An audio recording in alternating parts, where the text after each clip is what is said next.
going this morning, but welcome. Good morning, everybody, and thanks for joining us. We'll get started in just a moment. As I said, we'll let the last few people join, but in the meantime, feel free to pop a hello in the chat box. If you're not familiar where that is, at the bottom of your screen, if you just scroll your mouse to the bottom of your Zoom screen, it should appear with a chat box. Let us know where you're dialing in from, what company you work for. It's always nice to see those friendly faces. The session is being recorded. You'll probably see that red flashing button in the corner. So all on our best behaviours, please. But what that essentially means is this recording will be available on demand. And we often get a lot more people watching it on demand than on a live session. So no need to be frantically taking notes throughout the session. You will certainly have the resource to refer back should you need to. We'll also be circulating that video with a link and a link to ask for your CPD certificates. So you can download those at a moment's notice. So no need to email me and chase for them. We will probably be sending that around about midday tomorrow, but it'll certainly be at some point tomorrow throughout the day, once we've just had time to edit the video, upload it, and get all the comms sent out to you. If you've got any questions, as I've mentioned, you can either pop them in the chat box below, or we'll be able to get you live on session if you feel comfortable to do so. Just pop a message in the chat box if you want to ask Les or myself a question. Again, if you scroll your mouse to the bottom of your screen, you'll see a little chat icon, and you can either speak to myself, the host, directly, or you'll be able to speak to the rest of the session, the rest of the delegates directly as well. As always, if you can keep your microphones muted for the most part. Obviously, we welcome you guys to unmute if you've got any questions or anything like that, but just be conscious of that because it can interfere with the viewing experience of everybody else. Again, you can keep your cameras on or off. It's completely up to you. If you have slow internet at home, it often makes things a little bit easier with buffering and your internet speeds. For those that don't know myself, my name is Daniel Edmondson. I'm the Senior Strategic Partnerships Manager at AdviseWise. That's the first time I've said that because that's a new role title from last week. We're a later life sourcing platform, a mortgage club, and I always present and say we're a soft touch CRM system as well. We're all about giving advisors the tools and the knowledge to support their clients better and help deliver better customer outcomes. Today we're joined with somebody with a wealth of experience, who's been a familiar face in this space for quite some time now, and he's also worked from an advisor's capacity and also through various different lenders and different supporting functions of the later life market. So we've got Les Pick, Sales Director of Equity Release from LiveMore. As I've mentioned, he is super experienced. We are very lucky to have him on the call here today. LiveMore are uniquely positioned in the market with products that cover such a range, and we're not experiencing any other lender that overlap some of those different markets. So we've got the traditional equity release that we probably all know and love and understand quite well, but we've also got some of the other propositions like a retirement interest only mortgage, a term interest only mortgage, and obviously some of the more standard forms of capital and interest style mortgages as well. So hopefully we can gather some really great insights as to how to approach, how to build some confidence in delivering that range of products and services to our customer bases, and obviously, again, deliver great customer outcomes. So Les, welcome. I think it'd be good if you could start with a quick overview of obviously yourself and LiveMore there, for people that are familiar and perhaps some people that might not be familiar with your proposition. Hey, thanks for the introduction. And, good morning to everybody. It's great to be here. Super experienced. I take that to mean I'm quite old or have been around this market for a long time. And I have indeed been around this market for a long time, over a quarter of a century now, 27 years. So yeah, I guess that does make me super experienced. And most of that time actually was spent as an advisor. For those of you that don't know me, and for the last 10 years, I've been in lender world. So I've worked for LV and for Canada Life for quite considerable time. And then a short spell with More to Life. And of course, more recently now with LiveMore. So yeah, been around the block and have that experience, I think, that Daniel was talking about. Great stuff. Awesome. So we've got a loose session for today with regards to structure as to how we want to flow the conversation, and obviously we want the limelight to be on LiveMore and the LiveMore proposition, and we hope that we can kind of offshoot into different tangents and topics. there is a really salient point here to talk around income and affordability and helping the advisors gain a bit of confidence and some insight and know where to go for support in that region as well. Obviously, we want to talk about the market, right? We want to understand what's happening, what to expect. Again, we have got that expertise on, and Les has got a great head and understanding of what the rest of the year probably holds for us in terms of innovation, regulatory expectations, market demographics, and the biggest one is obviously the opportunity for advisors to reach a wider demographic, right? So we've got some specialists on this call here today, and we've got some unfamiliar names as well. Perhaps it'd be nice to understand where you're coming from and what your specialism is, if you are covering mortgages as well as equity release, or perhaps you're in other areas of the market like wealth and protection and things like that. So definitely utilize the chat if you can, to all the delegates there. But just to move forward then, so looking at the proposition and keeping us focused on LiveMore there, Les. What key focuses do you have right now in the later life market? So for us, it's all about growth, right? Our strap line is more yes. So if you see my LinkedIn post, you'll see the hashtag more yes. And really, as an innovator, as a forerunner in the later life space, a frontier lender, as Leon calls it, we try to push boundaries. We're trying to say yes more often. So ultimately, we're helping more customers, which is fantastic, right? Because that's what we get out of bed to do every single day.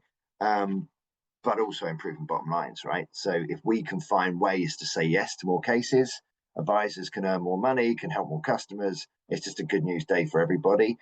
So our core focus has been, how do we grow the market? How do we support advisors while we're doing that?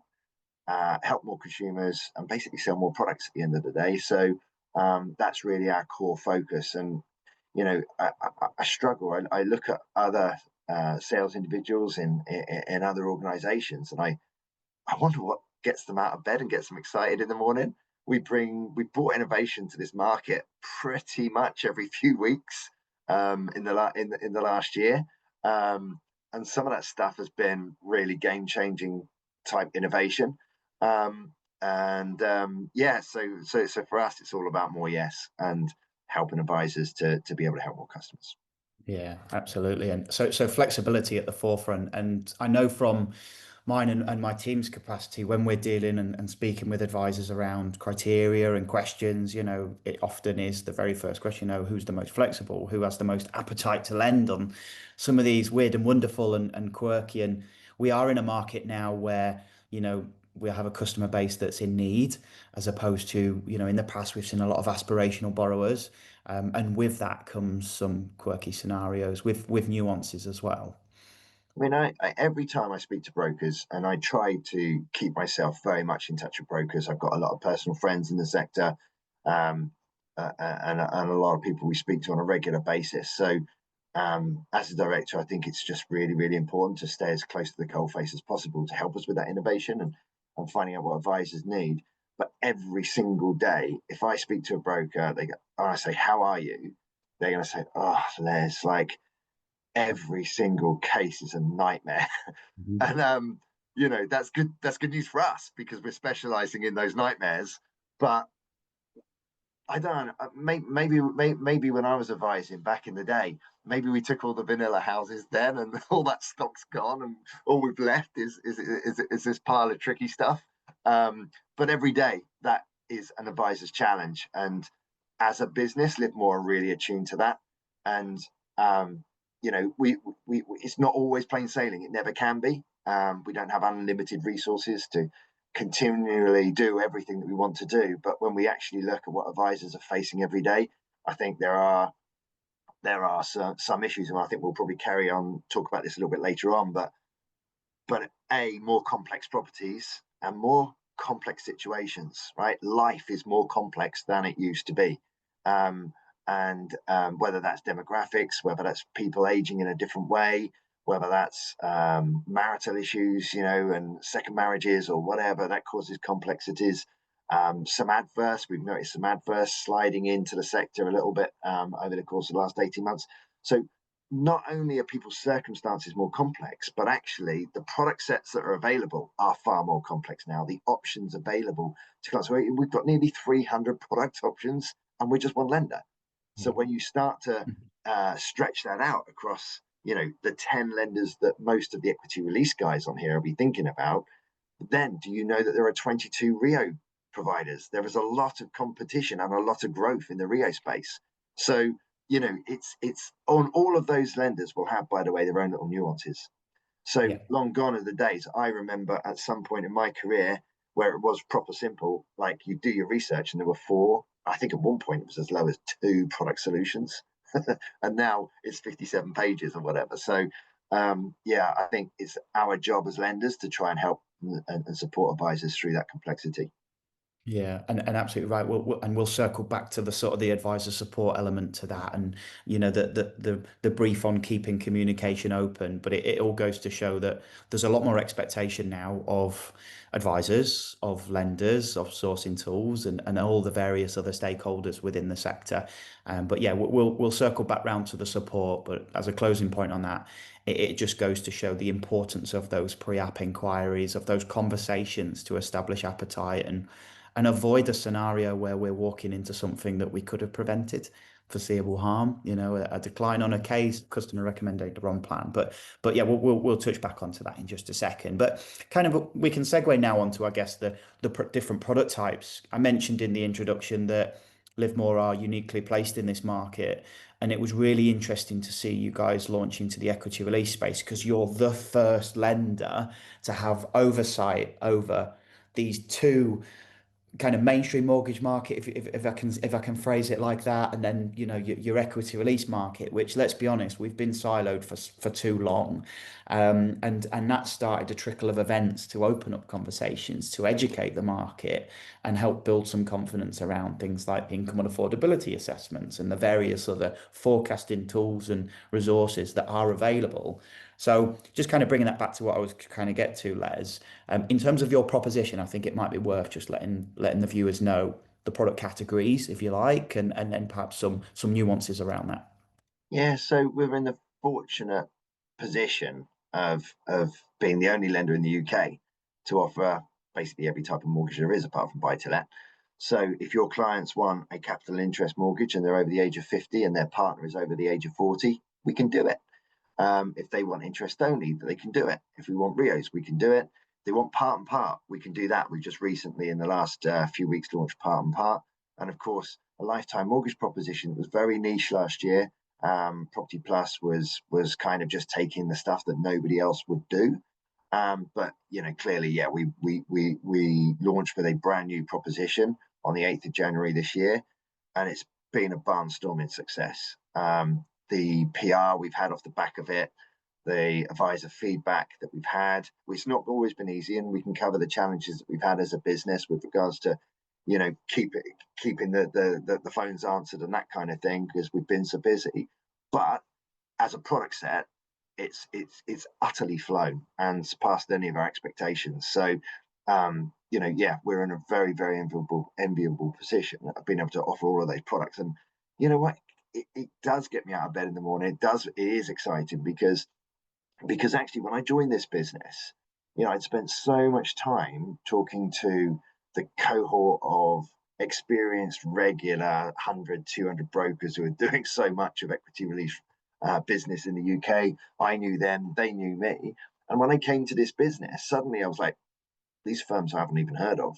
And some of those firms are so big that an individual brokerage will write as much as the entire equity release sector together. So, for me, it's been quite an interesting journey over the last 12, 18 months. Yeah, absolutely. I bet. And I bet it's been a bit of a flashback to, your advising days as well. So, you've been in the lender and the manufacturing side for quite some years of your career in equity release. And I understand you were an advisor back in the day. I bet some certain flashbacks there. So just diving down into the products then with a little bit more detail. So again, I mentioned Rio, Teo, CNI, pretending that we're not specialists in that area, diving into that sort of a headline description of each of those categories is probably some value in that. Yeah, so we have something called the Mortgage Matcher, which is we have a calculator on our website, but if you go into the portal, we have the Mortgage Matcher. And this will help financial advisors through the complexities. 41% of the time, an advisor walks away with a completely different product because AI has steered the advice. And it said, so for example, an advisor will come in on a Rio, say, my client wants a Rio, we'll say no because the stress test doesn't pass on that, but you can have this on a term interest only. So we're talking about TOs and Rios, but retirement interest only being, effectively a mortgage for your lifetime, a term interest only being what we've probably seen. Most people on here will have had some kind of mortgage broker experience. So term interest only is, I want an interest only mortgage over X amount of years. And obviously capital and repayment, we all know. And then part and part is actually, we've got minimum equity requirements in our downsizing. So if a customer has a property worth X amount of pounds and downsizing is their get out, it's their exit, and we're looking at that as being a feasible thing, then depending on where somebody is in the country would depend on the value of property, the minimum value of property that we would expect them to be able to afford to still have a reasonable lifestyle. And when we look at our minimum equity requirements, if you look at London, where obviously house prices are more expensive and our minimum equity is the highest it can be, which is 250k. So somebody wants to buy a house for 500k, they can afford, effectively they've got 250, they want 300,000 is what they actually need as a mortgage. So trying to buy at 500, they want 300,000. But what we can't do is we can't give them interest only on the full 300,000. So we say we can go interest only on the 250,000 and have 50,000 pounds on repayment over the given time. So you can get really complex solutions. And if you're not used to that, it can be daunting, which is why we built the Mortgage Matcher. It effectively does all the heavy lifting for an advisor. And it also provides outputs as a PDF to say, you discussed lifetime mortgages and the most you could get was X. You discussed capital interest and the most you could get was Y. And you discussed interest only and the most you could get was, where are we going next? A, right? So basically, it's a great tool that looks at all of these complex issues and says, we'll make this easy for you. And also, because it's a PDF-able document, it proves that you've had those conversations. So if equity release is the solution and the right solution for the client, as it is for many customers, it proves that you have talked about other products, that none of them were acceptable, or they were acceptable, they were possible, but the client didn't want to commit to, or whatever. So the Mortgage Matcher helps through that. So we've got retirement interest only, we've got term interest only, we've got capital and repayment, we've got the part and part options, and then of course we've got equity release as well. And each one of those solutions, is definitely the widest proposition of anybody in the UK. Each one of those propositions has a home, it has a customer, and all of those propositions being sold on a daily basis. Yeah, and that's great. And presumably that's freely available through the advisor. Is it behind the advisor login on LiveMore, or is it freely available on the intermediary website? Or yeah, we've got the calculator on the front end of which is just a calculator, affordability calculator on the front end before you log in. But I'd strongly suggest that anybody interested in just having a little look around, run a few scenarios through. Most financial advisors are not aware that on, for example, a pound for pound remortgage, you've got a client who's, I know we use the same scenario, a £500,000 house, they've got a £250,000 mortgage, they're 70 years old, you're looking at that and going, absolutely no chance, throw it in the bin, right? The problem is you'll do that, and the next advisor will do that, and then the next advisor after that will go, I know I LiveMore work, I can get that one through. Because on a pound for pound remortgage, they're already affording the mortgage. Halifax or whoever it is have decided that they want their money back because the client's 70. We can step in. Pound for pound remortgages, the income stretches that we can do, assuming that somebody's already paying the mortgage, are mind blowing. mm-hmm. And I'm not going to say we'll do 8, 9 times 10, not give an exact figure, but you could see 7, 8, 9 times income. And, quite often, that is the right solution. I know an equity release advisor go, yeah, but, security of tenure, blah, blah, blah. For my customers, they prefer the flexibility of being able to pay up to 10% a year. Yes, and absolutely, there are lots of those customers. But there are lots of customers that aren't ready for that yet, who want an interest-only mortgage or want a capital interest mortgage. They want a more traditional style mortgage rather than a later life, a traditional later life mortgage. And for those guys and girls, we had that solution. Yeah, and it really is powerful stuff. And I know we've looked through it in detail before, and AdviceWise has looked at its own version of and this is essentially at helping a supporting decision making engine, helping advisors triage, and that's a key word which we'll come back to in one of the discussion points shortly, helping triage a home, a product, a solution for a customer. Now, appreciating that, we have got a range of users, of advisors on this call, from specialists to perhaps more generalists, and all have their place to play in the market and grow in the market. This decision making tool on LiveMore site is really powerful stuff.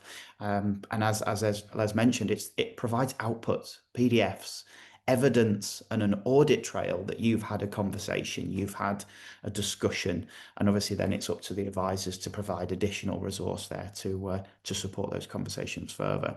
You don't need to be qualified to do a little bit of digging and be informed in your conversations. If it's an area of advice you can't give or your company doesn't allow you to give, at least you've got the knowledge to be able to pass them over confidently and competently.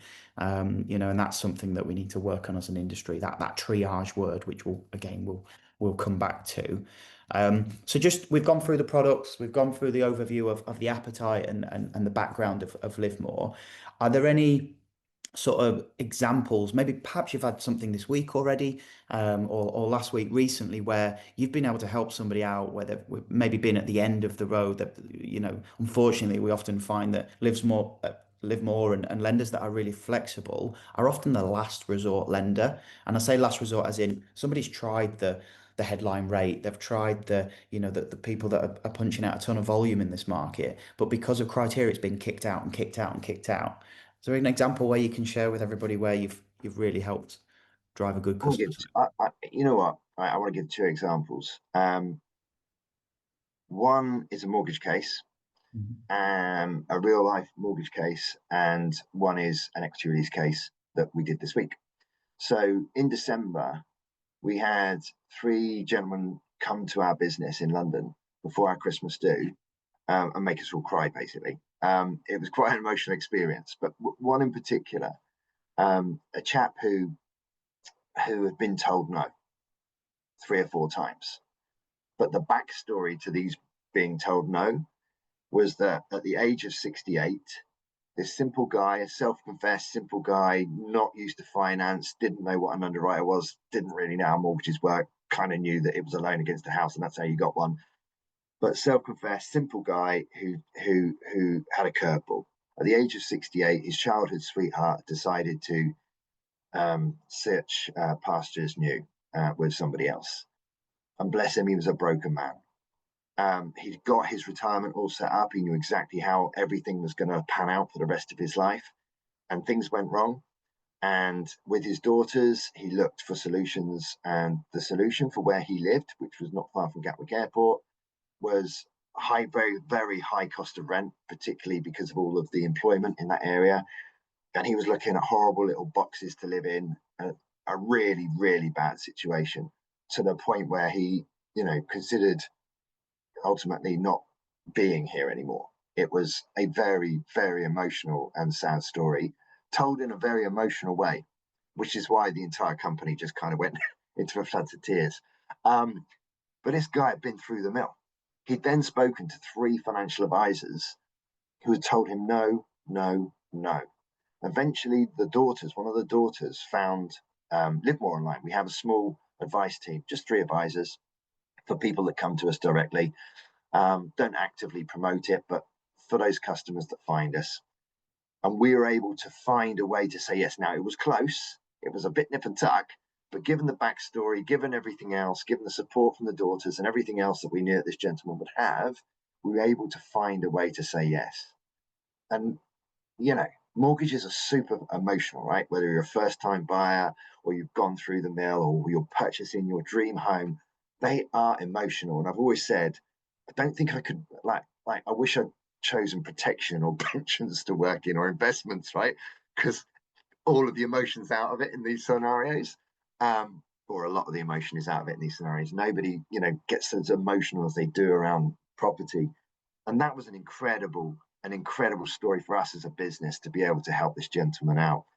And then we got one this week, which I thought was an absolute no chance.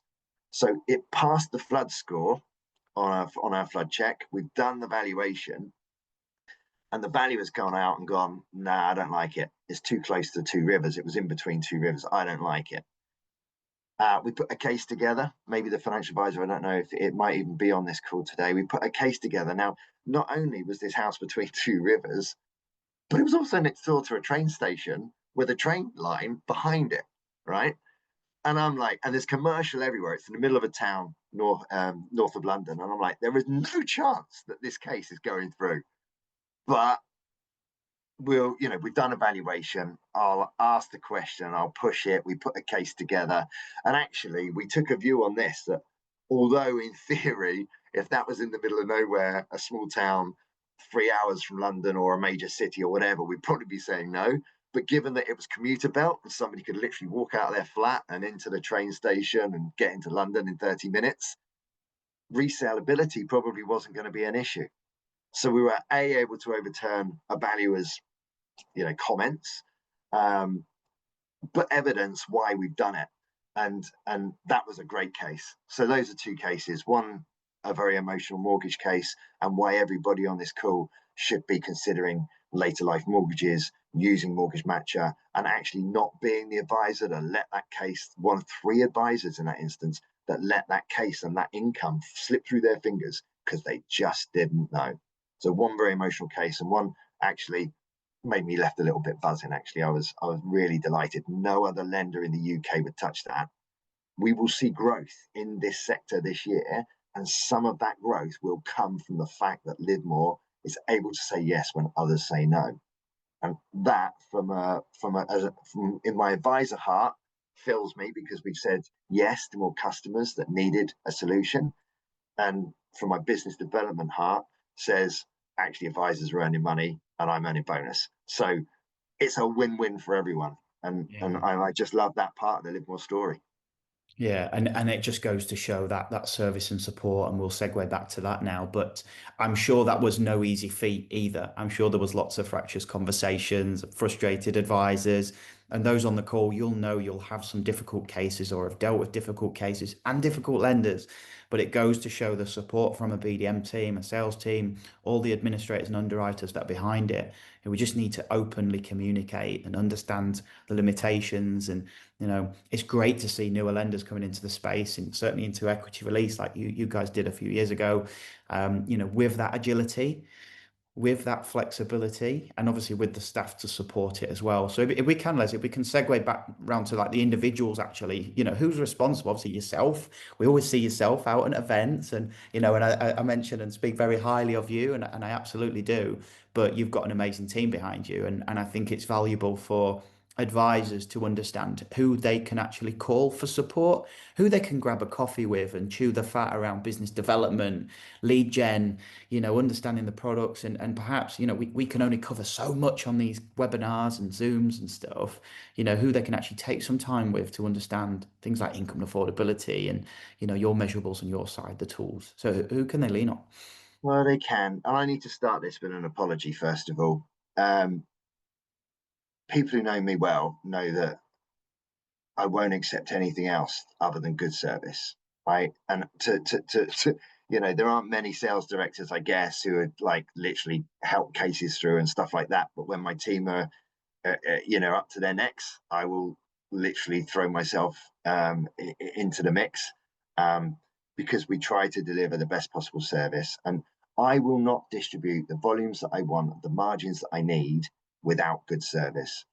And anybody that's tried to use us in the first 6 months of the year will know that we've been really struggling to answer the phones. We've had probably not quite enough people on the phone. We've had some long-term sickness on the team, and we haven't answered the phone as effectively as I would like to have done. So if you've been caught up in that at any point, I'm sorry, but we have now hopefully got the right people in place.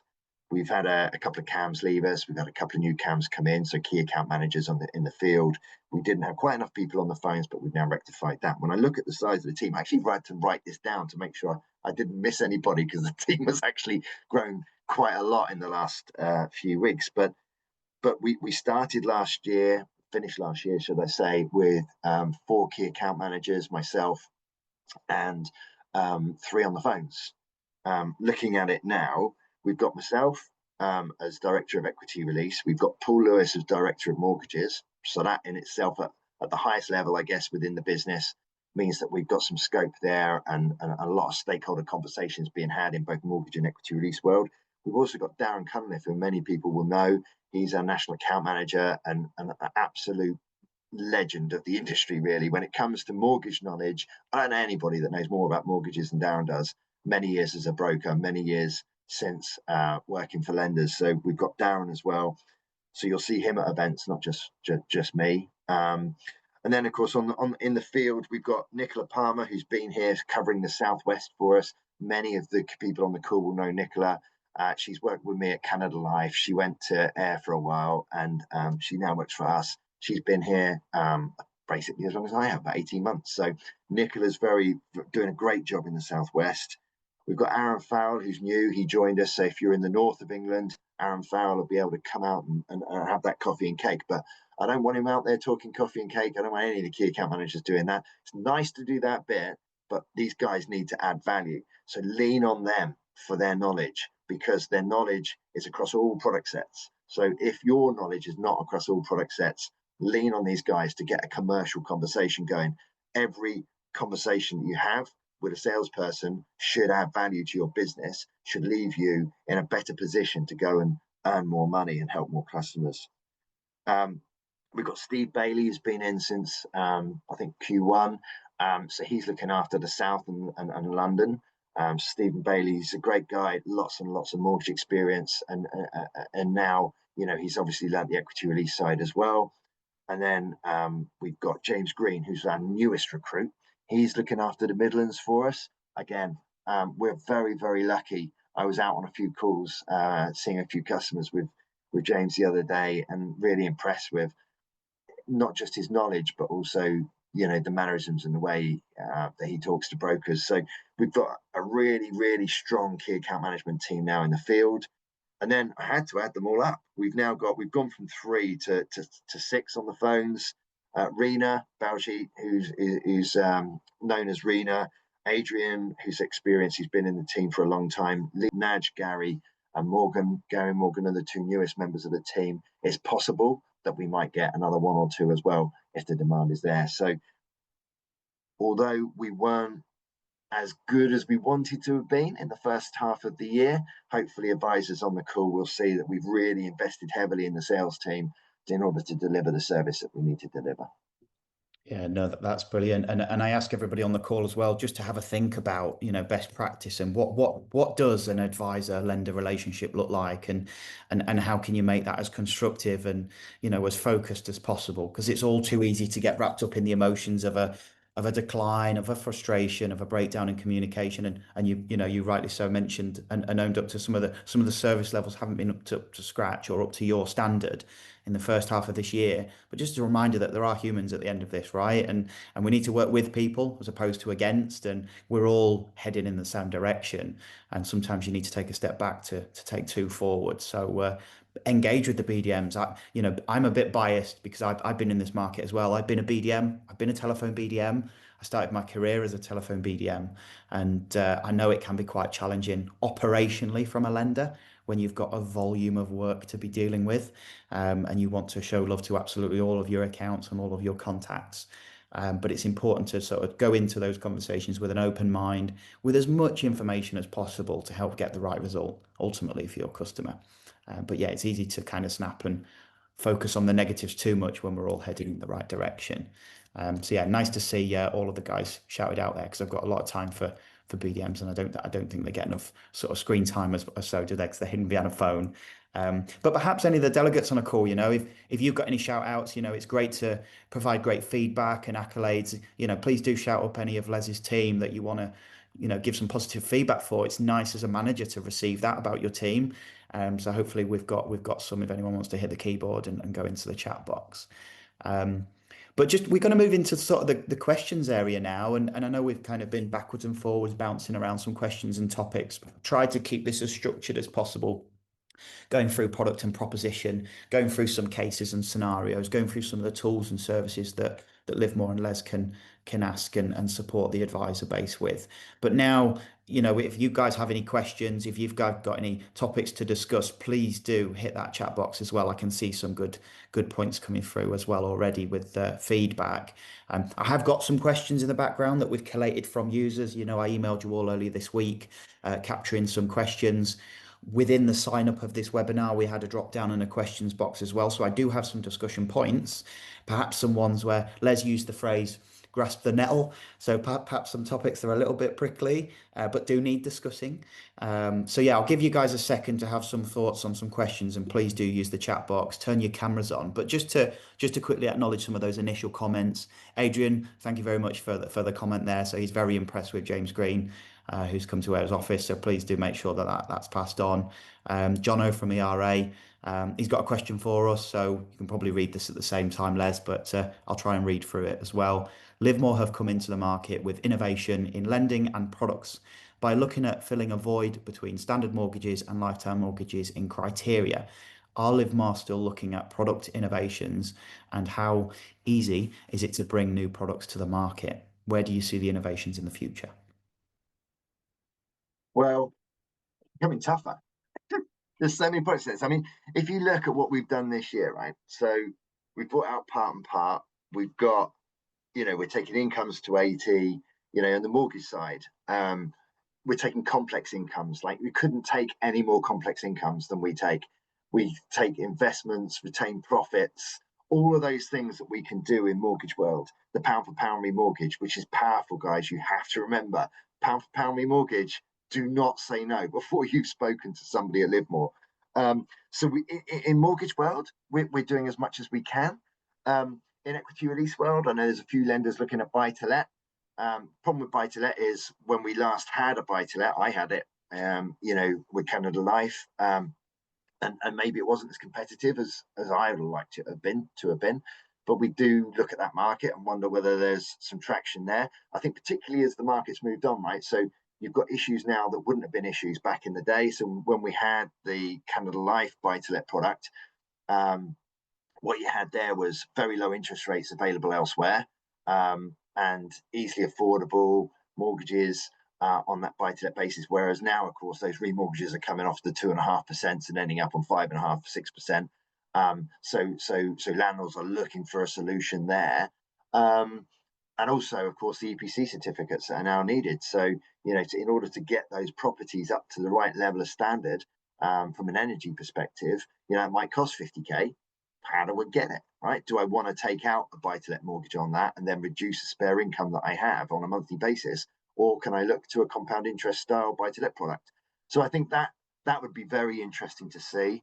But other than that, right, you know, I mean, we need brokers to ask us. Like, one of the pieces, if you look at our equity release product proposition, we went to brokers last year and said, what is it you need? And they said, well, we want shorter ERCs because we want that flexibility. One of the pushbacks we get at the moment is customers don't want to commit to 8 years or whatever because they think interest rates are high. In fact, I, as an advisor, think interest rates are higher than they might be in 3 or 4 years' time. So we brought out the 5-year fixed ERC product, and we called it market leading at the time, and then we got told off for calling it market leading. But actually, it was market leading. It is market leading because it's short ERCs at a low cost. There are shorter ERCs available, but they come at a much higher cost. You're still paying ERC, you're just paying it in the interest rate. So, so I think the 5-year ERC is good. I think our offer period at 3 months is certainly helpful to advisors. But then, of course, you know, the one product that everybody was asking for and nobody had ever delivered because it's really super hard to price, right? But a 6-month offer purchase product that we've got. Nobody's ever designed a product for equity release that could help people with purchase cases where it's unlikely to complete in 3 months, but the clients want that certainty, particularly on new builds and that kind of thing. And we've been able to deliver that. So I think that is innovation. Is it innovation? It's well, I think the 6 month offer product, considering how hard it was to get through, I call that innovation. And we, and obviously, it was well applauded when we delivered it. And then when we look at innovation, I think we're saying no to too many properties. I'm still fighting the good fight, and if David Forsdyke was on here, he'd be pleased that I was. But fighting the good fight regarding retirement homes, but it is a significant problem, right? If you're an advisor and you're sitting there going, why don't lenders lend on retirement properties, given that these are mortgages for people designed for people in retirement? Guys, like, you get a complex built and it's great and it sells and it's fantastic. And then, because obviously the nature of the age of the people that go into these places, 5 years down the line, there starts to be a few of these things on the market. Suddenly you've got 3 or 4 properties in a block.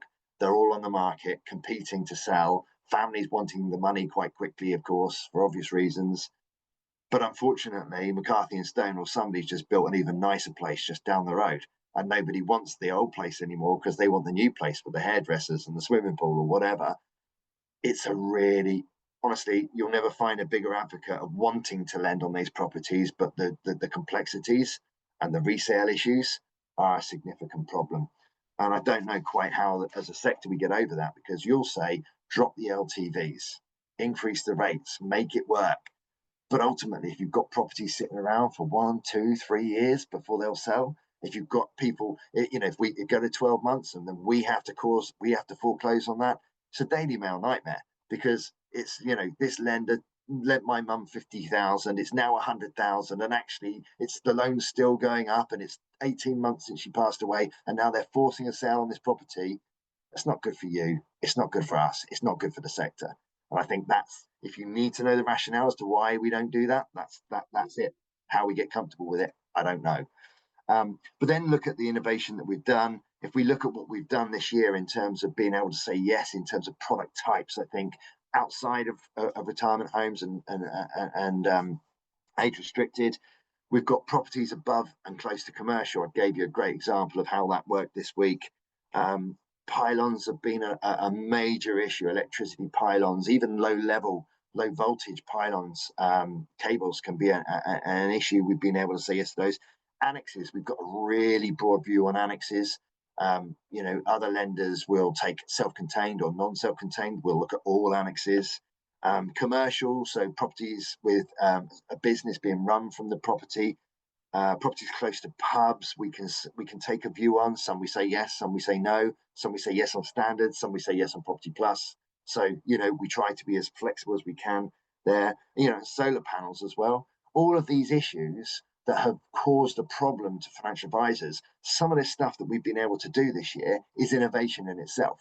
It's not innovation in terms of buy to let would be, but it is innovation in terms of how we can say yes to more products, to more properties. Yeah, great stuff, great stuff. And Dermot and Jonathan, thank you for those questions. And a reminder, please pop some in the chat, or if anybody's feeling comfortable enough to unmute and put the cameras on, then please do as well. It makes for great engagement and it helps people learn and understand this product set a lot more. But on the topic of innovation, and we've seen so much innovation over the last 12 to 18 months. But I still feel fairly confident on the point, we can have the best innovation, the best products in the world. If we don't have distribution and marketing and customer awareness, we're no further forward. And it's an awful lot of work for very little in return. We've spent, I won't mention the firms specifically, but certainly my entrant into the market 6 years ago, it wasn't uncommon to see a TV ad every 30 seconds, what felt like, right, from a couple of big players in the market. And let's all be frank here, we've all benefited from that, right? In the market, we've all benefited from that halo effect of consumer awareness and marketing. But unfortunately, regulation changes, pressures changes. It's not just solely because those firms have cut budgets.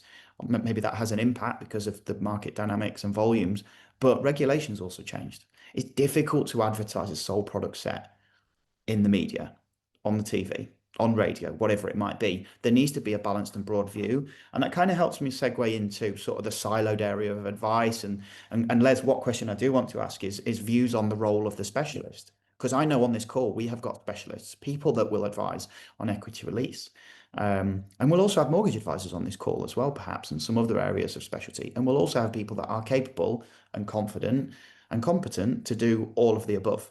None are right and wrong, in my opinion. I think there is a really strong role for a specialist, and I think it's easy for us to get on the defensive and worry, and perhaps see it as a bit of an attack. But Les, I'm really interested to know what your view is on the role of the specialist, both now and in the future. Yeah, I mean, so it's a difficult one because whichever one of those categories you fall into, you're going to be very, very protective because that's what you do for a living, right? So if I say we should all be specialists, then I'm going to upset some people. And if I say, generalists are great, then, I'm going to accept the specialist. But I will say this, so long as the customer gets the right outcome, however they get it, that's the only important thing.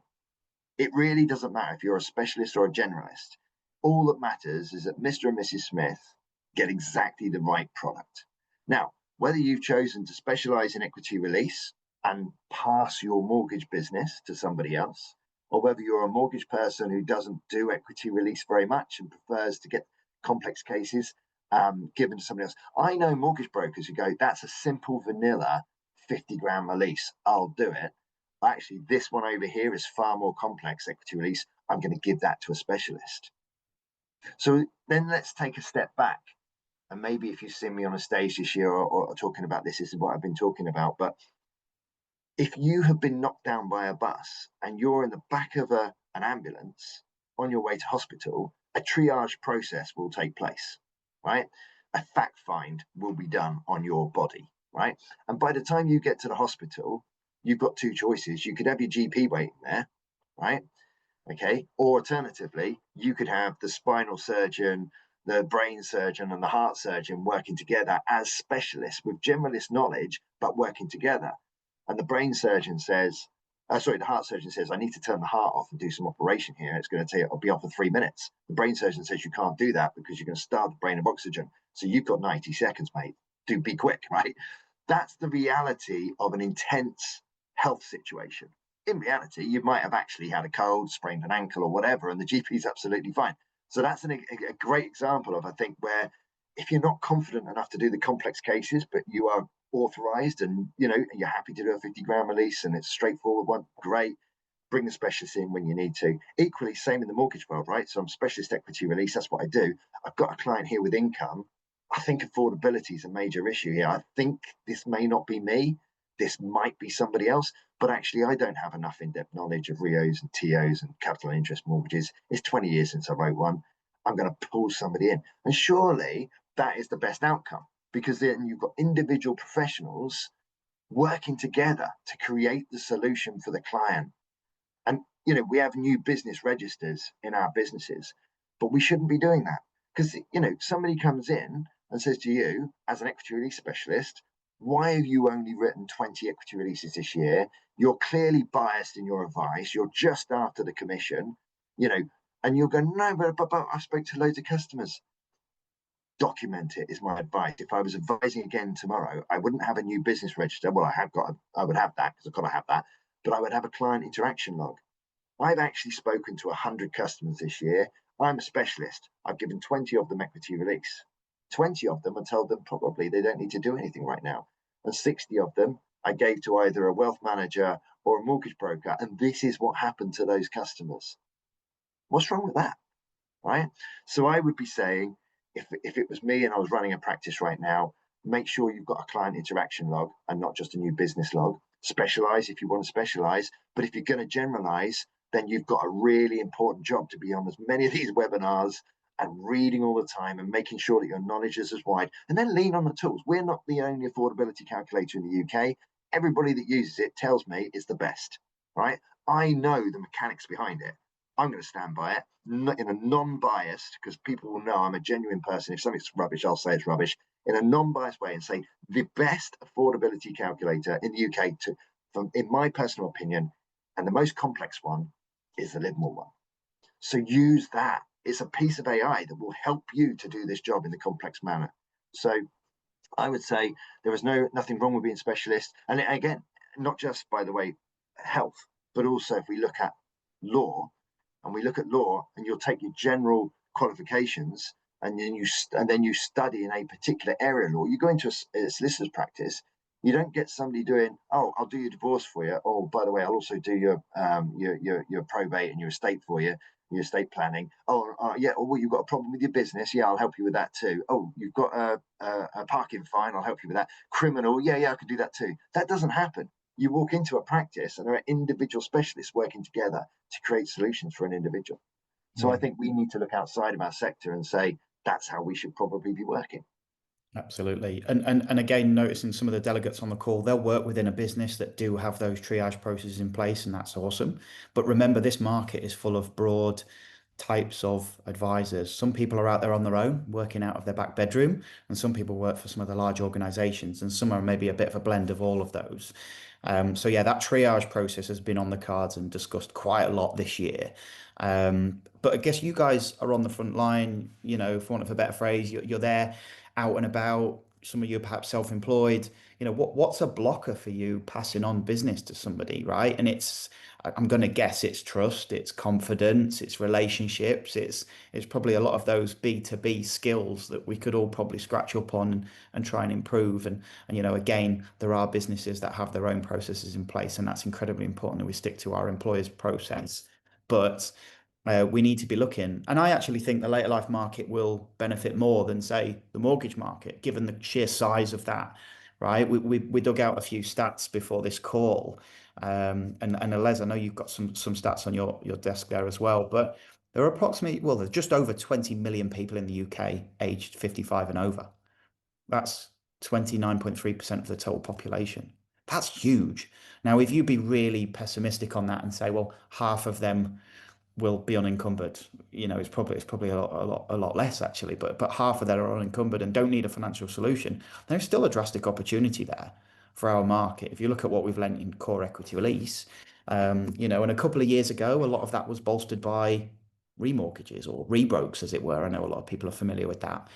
The opportunity is so rich, and we need to keep flying the flag and educating and reaching out to introducers, because they also have a circle of influence. If we know mortgage advisors, protection advisors, general insurance, wealth, pensions, it's all an opportunity to go and network and build those connections. And they all have their biases, right? So in the same way as, equity release still needs to turn this reputation thing. I mean, we've been saying it for 20 years.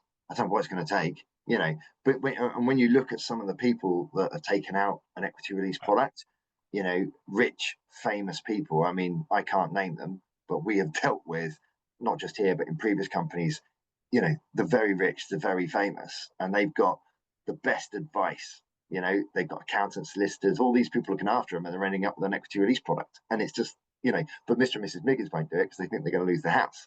So, there is an issue, but I'm going to give you a few stats, right, in terms of the wider market. This sector has struggled, right? So we are 2.5 billion roughly, right? As a sector, we were 6, but we were never 6. We were 4 with 2 billion of remortgage. So we were never a £6 billion market, even though we were writing 6 billion of new loans. It just wasn't new loans. When you actually compare that with the size of the opportunity here, so in Q1 this year, 38,500 loans were taken out over the age of 55. So 38,500 mortgages for £6 billion, right? That was up. So, the amount of loans was up 33% year on year. The amount of lending, the 6 billion, was up 42% year on year. Lifetime mortgages only equated for 5,600 of the 38,500. It was up, but it was up nowhere near as much as the over 50s are taking out, term interest only, capital and interest. The average case size was 155k versus 94 in equity release. So some advisors will say there isn't a commercial incentive for me to learn, to get involved. But the average, although the commissions are lower, the average case size is nearly double. So actually, there is a commercial reason why you should get involved.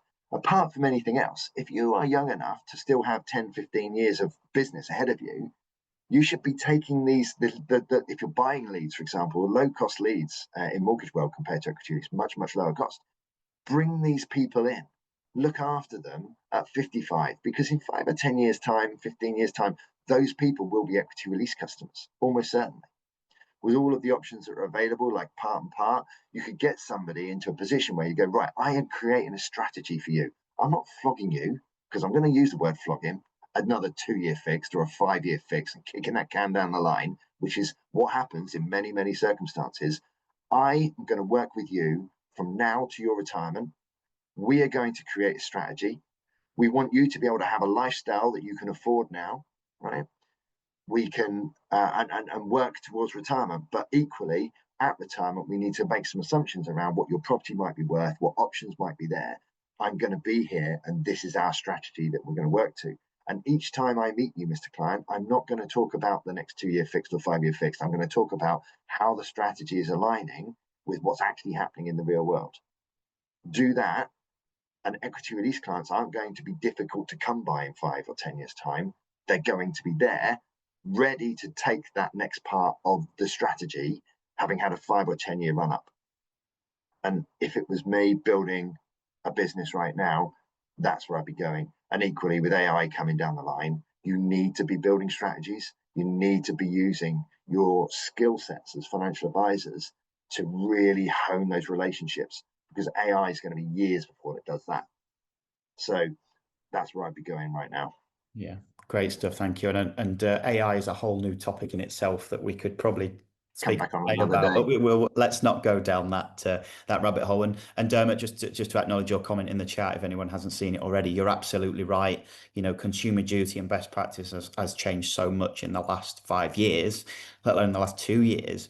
And the way of introducing or the expectation of introducing business to other specialists where you can't serve and support is a given. It's an expectation, and it's a need for this market. But don't forget what Les mentioned about the audit trail is just as important as anything else. We get so caught up on how many customers we serve and less focused on all the people that we've passed on elsewhere for other solutions, or perhaps told to pump the brakes and slow things down. But I'm just conscious of time, and we are wrapping up now. So just in closing, and again, if anybody has any farewell comments or very brief questions, we've got probably the best part of a minute and a half left, but I'll go through closing if that's okay. But I just want to say thank you for Les for jumping on the call today with a range of insights and understanding and expertise. It really is practical stuff that I hope you guys as advisors will take away, and you have taken away something useful from today's session. For anybody that wants to watch the session back or share it with colleagues, I mentioned at the very start, we will circulate an email probably midday onwards tomorrow with a link, with an email roundup, with some learning objectives, and you feel free to forward that on. It will be on demand from tomorrow. So keep an eye out for that email, please. As always, if you're not registered with AdviceWise, if you're not registered with LiveMore, it goes to say, reach out to us, reach out to the sales team, people that Les mentioned, myself. Go onto our websites, it's completely free to do so. I'm sure the team at LiveMore will be more than happy to do a product demonstration. I'm sure they'll also be happy with coffee and cake, but let's keep it focused. And from ourselves, we're more than happy to do a one-to-one demonstration. If you're super experienced, again, lots of familiar faces on the call, we're happy to do refreshers if you haven't been on there as well. One-to-one support and service is top of the pops. Thanks again for joining, and we hope to absolutely see you on the next one. So watch this space for more to come. But yeah, thanks guys.